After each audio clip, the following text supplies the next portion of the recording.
back.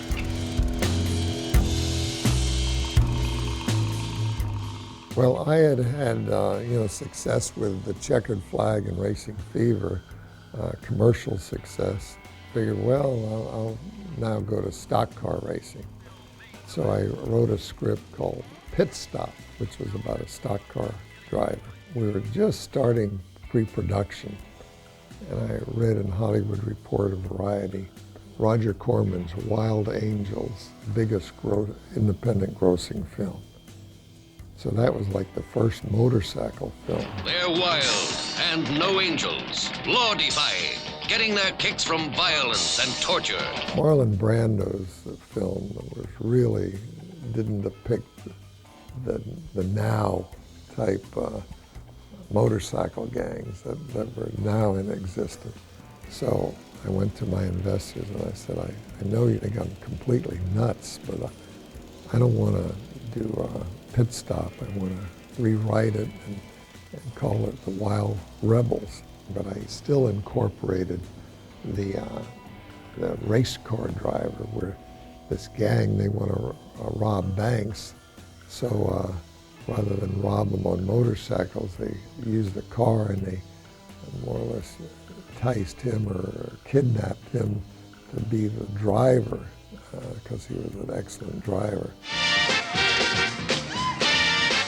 You don't love me and I hate it, loving you the way I do. You don't love me, yet in my world there was no one else but you. Steve Alaimo at the time was what I call a bubblegum idol. He was a singer, and he had his own show on, I think, either CBS or NBC, called Where the Action Was, which Dick Clark produced. So I approached Steve to star in The Wild Rebels. I was kind of scared. I've been a performer, I'd been on television, and I've been performing in front of thousands of people, but for some reason the camera is like kind of intimidating, because to get to play that over and over again. And when you see something on television, it's gone. When you see something live, it's gone. But when you have it on film, and you make a mistake in a word, it's over. They can play that over. Here, see that mistake, see that mistake. So he made me feel very comfortable. Other members of the cast was John Vella played the head of the motorcycle gang. And John I'd used in several movies. Are we going to the races? We're going to the races. Jeff Gillen was a really good actor, a good character actor, and he was a real close friend of the director Bob Clark, who was also from Miami. And Bob Clark went on to do some really good films, you know, with Stallone and so forth. Dynamite, dynamite. And there was a prize fighter named Willie Pastrana, who had been the light heavyweight champion of the world. And Willie was a wild and crazy guy, so I thought he would be great as one of the motorcycle gang guys.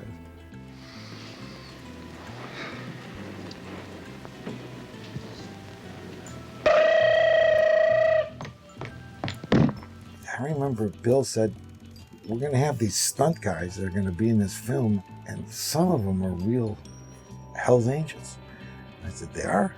And so they showed up, and yes, they were real Hell's Angels. Some of them were giving me a hard time. Well, Willie Pastrana became sort of my bodyguard, and he went and, you know, Willie would talk to him, you know. Well, I think they were a little afraid of Willie because he'd been light heavyweight champion, you know.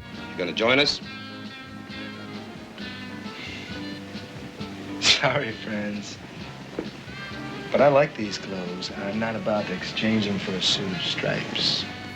And Willie Pastrana, being a fighting champion, and a very good fighting champion, was always a fighter, even though he retired from boxing.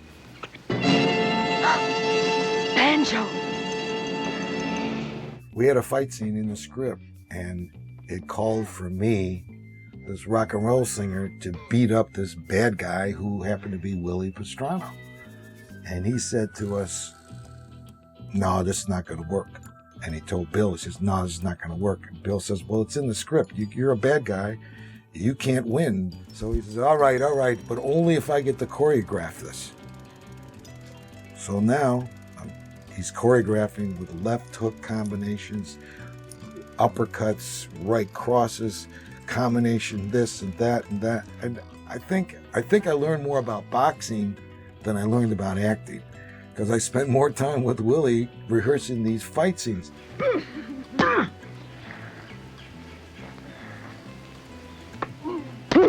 There's a scene at the end of the movie where the gang, after robbing a bank, there's a big police chase, and they go into a lighthouse down on Key Biscayne, which is south of Miami. There's an original lighthouse, which is a big brick lighthouse, but it had no guts, no interior, no stairs or anything. So we shot all of the exteriors there with them running in. But then I had to get another lighthouse, which was up in Jupiter, which was maybe 60, 70 miles north of us, for the interior winding staircase and all, which there was this big chase in the thing. I'll never forget when we shot the interior of that. I must have climbed those stairs to the top of that lighthouse 100 times. And even though I was pretty young at the time, my legs were like, I felt like a zombie. I could hardly walk. They were so numb from climbing those stairs. He gave me a lot of confidence. It was something that I needed. If I had done a film for somebody who was a hard-nosed guy, I'd have walked off, because I was making enough money then anyway. I didn't need to do a film. But he made it comfortable for me, and I couldn't wait to do the second film. See you later, creep. We shot it, and I went out to California.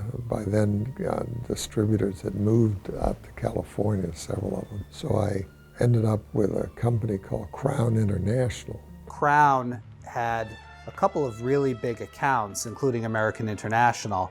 And at some point in the mid-'60s, Sam Arkoff and James Nicholson at American International decided, well, we're going to open up some offices around the country. We're going to handle our own distribution in the western states, and they cut out Crown. And the president of Crown, Newton Red Jacobs, was not pleased with that, and so he began to compete with American International. Red Jacobs saw the financial possibility of Wild Rebels, since it was the second motorcycle picture out. The Wild Rebels was really his all-out attack on American International, which had had a big success with the Wild Angels. We sold a negative, and I think in Boston alone, the thing grossed $100,000. Wild, wild rebels, we're restless rebels.